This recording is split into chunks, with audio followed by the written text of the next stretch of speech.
Hi everybody!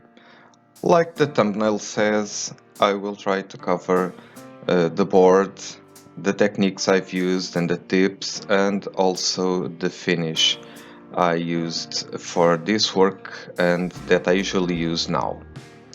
It's a learning curve like everything, so I have learned along the way, and I will try to give you this information the more accurate that I can. So let's start with the board. The board I used for this project is a Birch Plywood 8mm 0.3 inches A3 size 29.7 by 42 centimeters. That is more or less 11.6 by 16.5 inches. Now, birch plywood, what do you need to see or to look for in a birch plywood board? What I usually see is the thickness and also the grade. Birch plywood is graded on the appearance of the face and back veneers only, not the core. So the better side is called the face and the poor side is called the back. So the face is where you will do your work, is usually a better grade, and the back is the other side. So what you usually see listed for sale is either listed as B/BB or BB/BB. There are other grades, but the ones we should look for is actually one of these two. That is B/BB. And why? Because you'll have a B graded side that is the face. This means that this veneer will be clear and defects free, with a light uniform color. And the BB, or the back, means that this veneer will allow 3 to 6 color matched patches, oval in shape and egg-sized. And you may also find small knots, and it can also have light mineral streaks.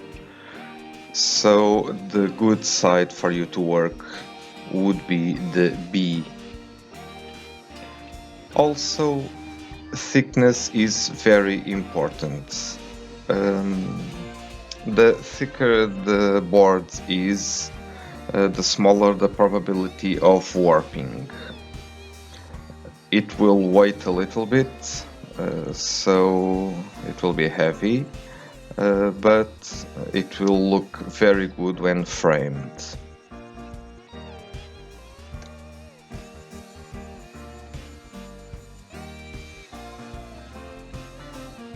So I started with the eyes, like I usually do, with the darker areas. I used a medium spear point shader for this because I can shade and do fine detail with it. It's more practical for me.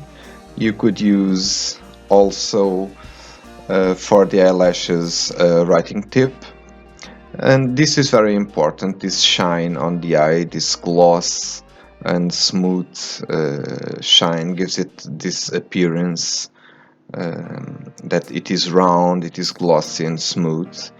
So this is very important so that they look alive and healthy. I then proceeded to the area around the eye and then jumped to the other eye. It's the same thing basically.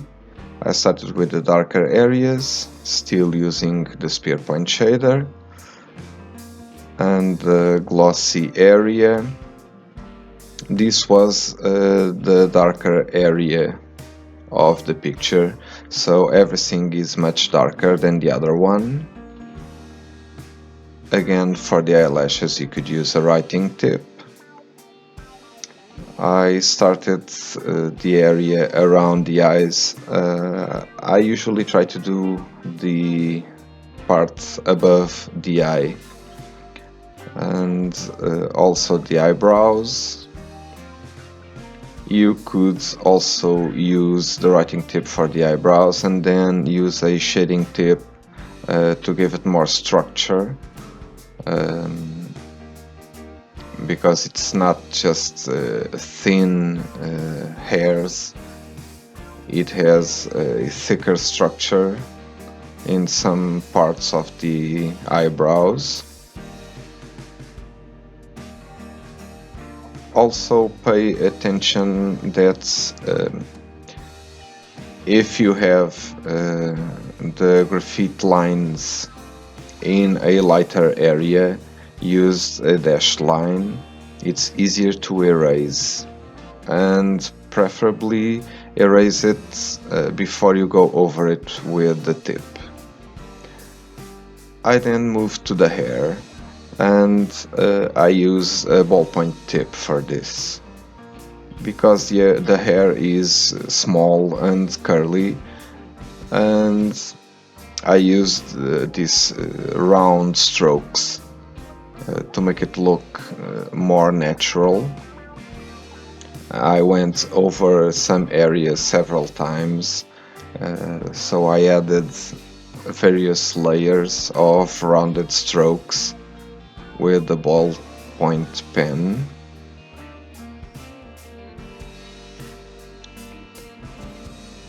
This will give it a more random look, more natural, and I went over the darker areas several times. This ear is also on the brighter side of the picture, so I darkened it a little bit more so that we could see the contour of the ear.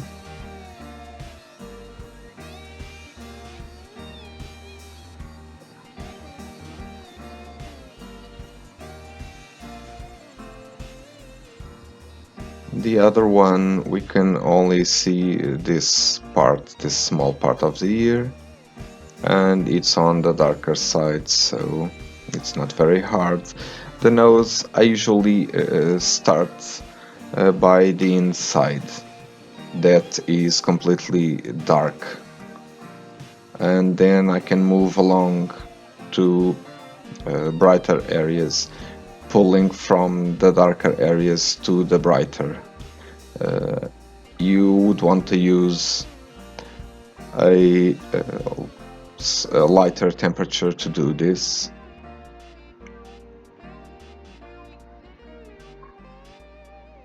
This side is also the dark, so everything is darker, and the other side has this projection on the left side of the nose, and we will have later a completely white area on the left side.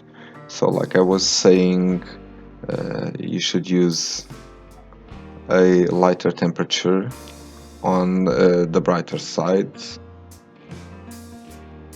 so that you can pull the tone from the darker areas to the lighter ones easier and don't leave a mark of the tip. I am using a shader spoon for almost the rest of the work. The inside of the mouth is almost completely closed, so it's very dark.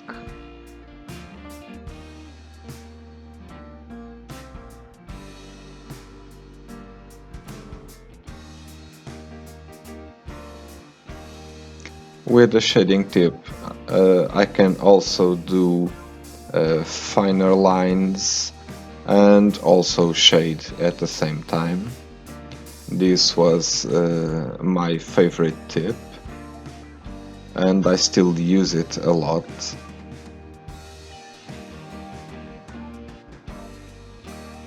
The lips also have some texture.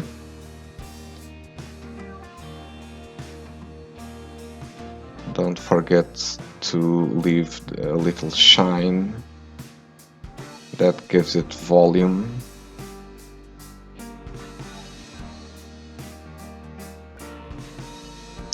Well, as you can see, I keep jumping around from shape to shape, uh, just because I keep seeing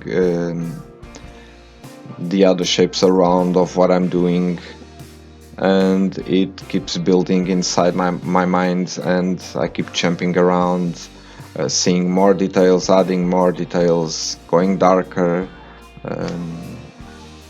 That's the way I work.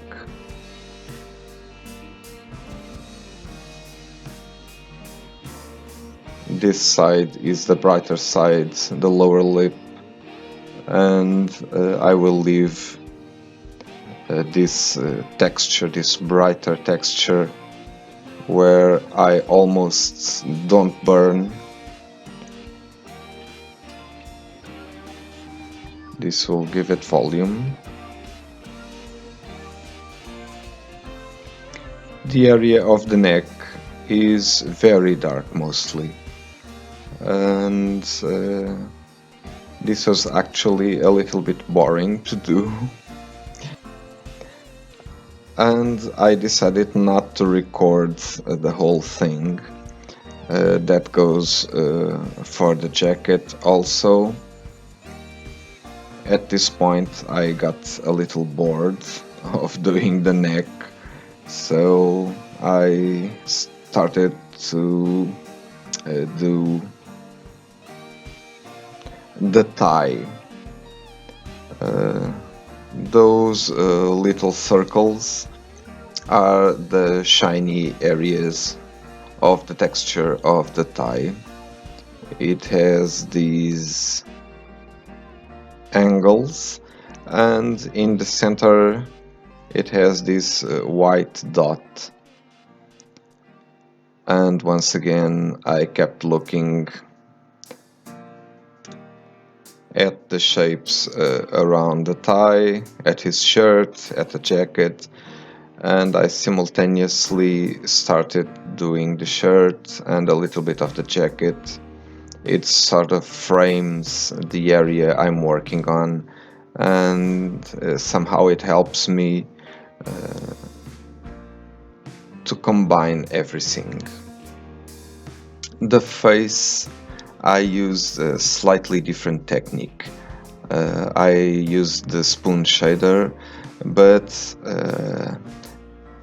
because the image had a good resolution and it was an old image, I realized that I could use these round strokes. It would give it a more natural look, because our face is not completely solid, smooth. It has texture, so I try to give it more of these natural texture with round strokes. And like I did with the hair, I did several layers of these round strokes, and I added more layers in the darker areas. I think this gave it a more natural look.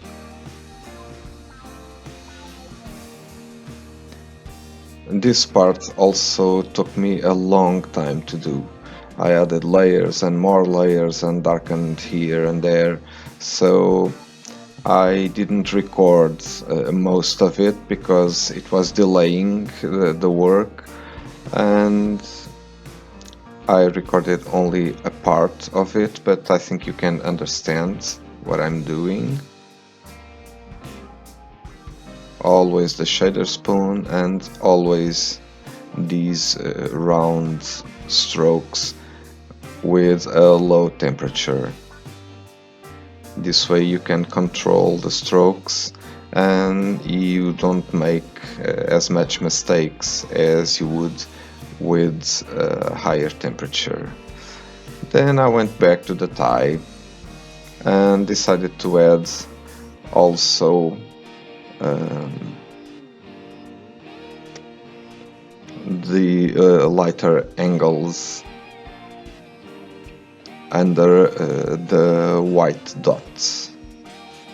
So I did the dark areas first, and then from there I pulled the tone towards the angles.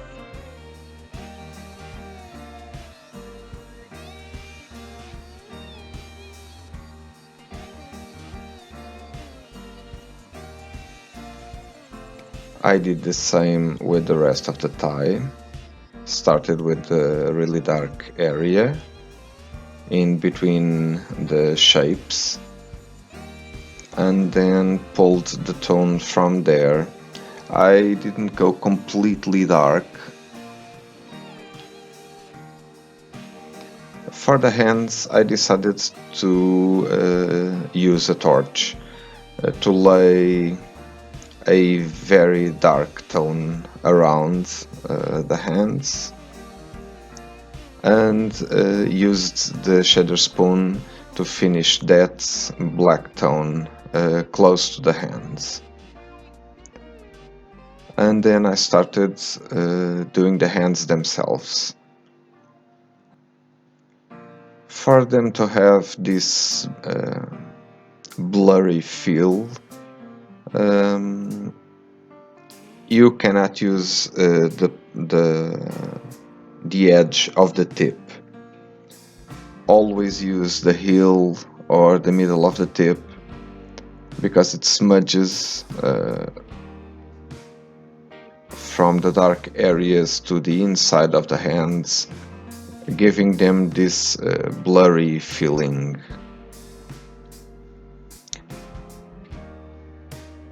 I did the same thing. I started with the dark and then pulled the tone to make the mid-tones until the lighter areas.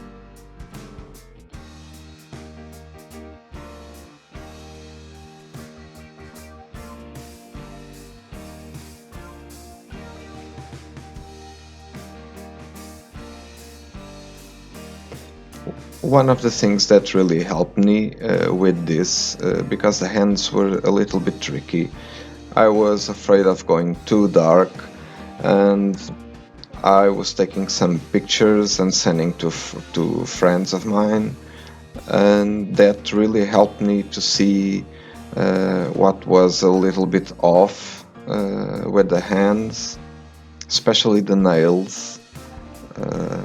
I think they were very light in comparison to the rest of the hands, and so I didn't record that either, but after doing both hands, I darkened the nails a little bit more.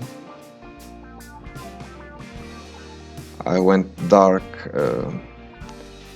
all over the nails, parts of the fingers, the part that is bent, that is much darker than the upper side. The lines I use to follow are, of course, the darker areas. They are dashed because it's easier to erase. It's just so that I don't get lost, and I know exactly where the limit, they are almost the transition from the dark areas to the mid-tones, or the limit. I also had an issue with this board. because I made a mistake when ordering this from Amazon, and like I said in the beginning of the video, you should choose a board with a B side and a BB side. This one is actually BB on both sides, and it has this horizontal texture. At some point, I had with the jacket, I had to work always towards the that structure of the board, that texture, and also with the hands, as you can see here. Otherwise, I wasn't getting this soft, smooth transition like I wanted. So pay attention when choosing the board. Always choose B/BB, or you will get this problem also. I decided to make some changes here in the fingers. I misunderstood my image, so as I was burning, I decided to change that.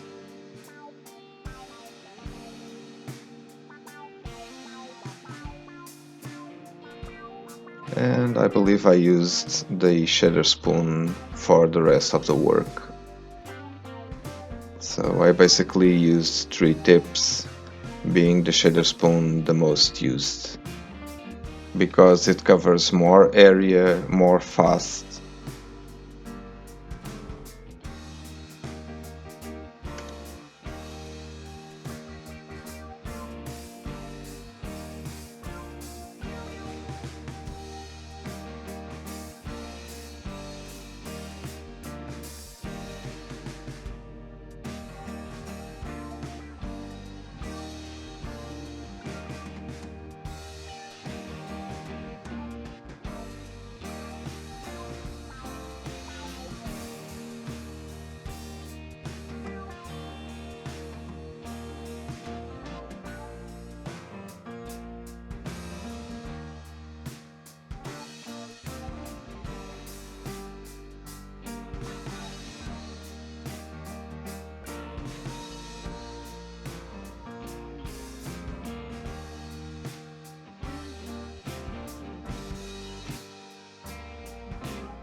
And now for the finish.